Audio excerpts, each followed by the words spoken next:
forecast first. Sponsored by Matex Heating, Cooling, and Plumbing. Well, good evening, everyone, and thank you for joining us on this Wednesday. Throughout our day, nice conditions overall. Saw some sunshine and a few passing clouds that are continuing to develop into the area throughout our night. Mostly cloudy conditions, but remaining dry. Enjoy it while it lasts. It's not going to be sticking around too much longer here, with temperatures pretty average throughout our day, but a little bit cooler compared to the past few days. Already into the 20s, 26 degrees in Champaign, 27 in Danville, 24 in Watsika, and a little bit warmer down south, 35 degrees in Effingham, with a little bit of a warm-up coming for our Thursday, but lots of active weather is in our future. Just how much rain are we talking about? All of that answer coming up as WCIA 3 News starts. Now from WCIA 3 News. They want to get back in and continue to do their part. With tensions high between the U.S. and Iran, members of the military in Illinois say they're ready to go. It's one of the biggest issues police are dealing with so far this year. Why the biggest problem isn't what you think.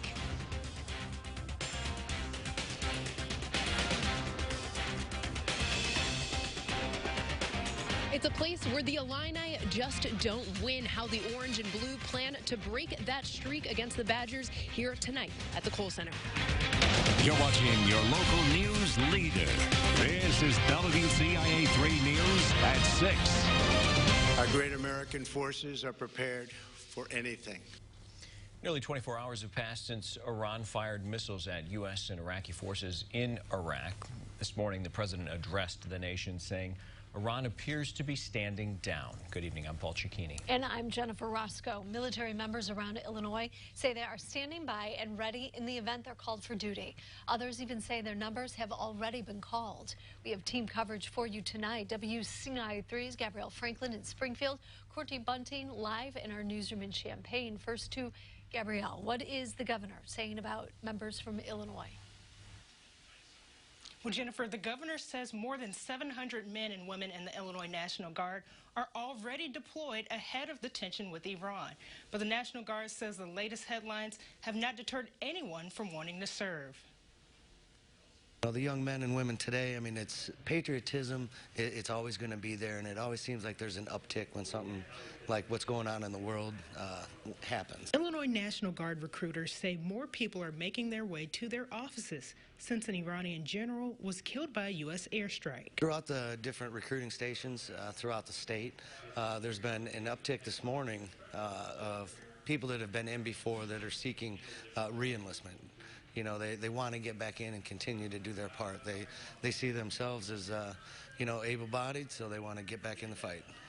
700 soldiers and airmen from the Guard are already deployed as a part of regular deployments. When we're here in Illinois, we fall under the command and control of the governor of Illinois. And when we are federalized by the president, we fall under the command and control of the president of the United States.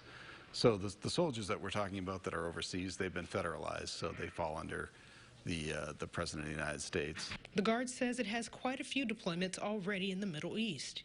With the uncertainty surrounding the nation, members may not know where they are heading yet, but leaders say more deployments are on the way. Well, we do know we have more regularly scheduled deployments coming up. In fact, the end of this month, we've got a couple of deployment ceremonies that we're sending off an additional approximately 500 soldiers from the Illinois. The Guard says interest hasn't been coming in from one area alone. They say people from all around the state have been calling in, trying to figure out how they can help. Jennifer? Gabrielle, thank you. The State Guard is offering an incentive to those serving for the first time. Now until the end of January, Army and Air National Guards are offering $20,000 bonuses.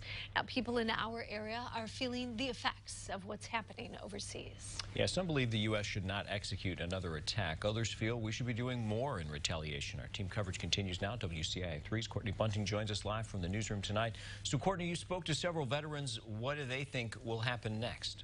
Well, Paul, at this point, many are just hopeful that it's over, especially those with loved ones stationed overseas or who could be sent there. One man I talked to was in the Army Reserves for 6 years. His grandson also recently enlisted in the Army. And while he doesn't believe his grandson will be sent to the Middle East, he hopes things wrap up quickly because there's always that possibility. I think we were totally warranted to respond the way we did. I have no regrets on that. We've been pushed too long, and I think we needed to respond. Now, no U.S. or Iranian troops were reported hurt in the missile attacks last night. However, Iran's supreme leader called the strike a slap to the Americans. And Iran's president also says Iran's real revenge would be for America to be expelled from that region forever. Reporting live in the newsroom, Courtney Bunting, WCIA 3, your local news leader. All right, Courtney, thanks. Now, the U.S. Army is warning about a fake text message telling people they've been drafted. The text says the recipients should report to the nearest Army recruiting branch, quote, for immediate departure to Iran. The person will be fined and sent to jail for a minimum of 6 years if they don't reply. Army security officials are looking into who is responsible. Here's a follow-up now. Another day, another call to the Illinois Department of Transportation. We've got a dangerous intersection there, and we're kind of hoping that nothing more serious happens there till we can get something done. Officials in Moultrie County call IDOT frequently, but waiting is about all they can do. After a crash at the intersection of Route 32 and 800 North left 2 people dead in September, officials say changes are necessary, but until the state releases an assessment of that intersection, nothing will change. We were hoping to get something done right away, and we've been trying to be aggressive with them, asking, because it's important to everybody in the county that we get this thing resolved as soon as possible. This isn't the first audit of the Route 32 800 North intersection by IDOT. Another happened about 10 years ago after 21 crashes there between 2004 and 2006. Then the intersection didn't meet the standards to have a stoplight. After a 5-year-old and teacher died there in a crash in September, IDOT returned. The second audit provides new recommendations on safety measures. The problem? County officials haven't gotten a copy yet.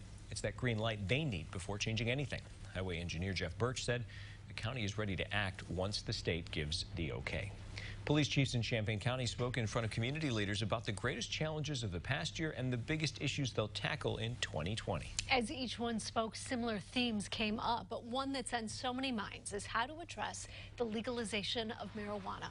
WCIA 3's Emily Braun is live in Champaign. So, Emily, this is one of their biggest concerns.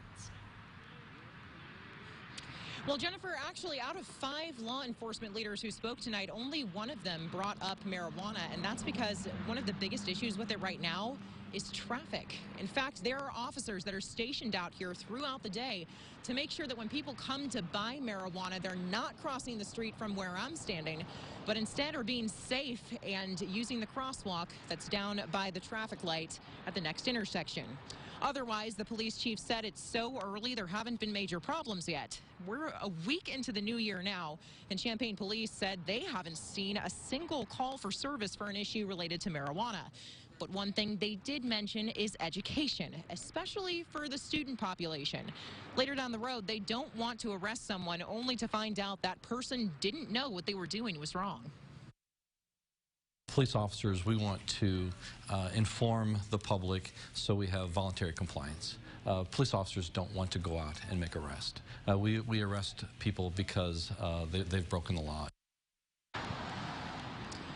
Parkland College is having an open session to discuss the do's and don'ts of marijuana later on this month, and it is focused on students but open to the public. So anyone who wants to learn more can come out to that. So yes, marijuana is a concern of police chiefs, but there are a lot of even bigger concerns that are on their minds. They talked about the need for more police officers, the need to continue to tackle gun violence, and of course a problem with people not reporting crime. So I'm going to break all of that down for you tonight at 10. Live in Champaign, Emily Braun, WCIA 3, your local news leader. All right, looking forward to it. Thanks, Emily.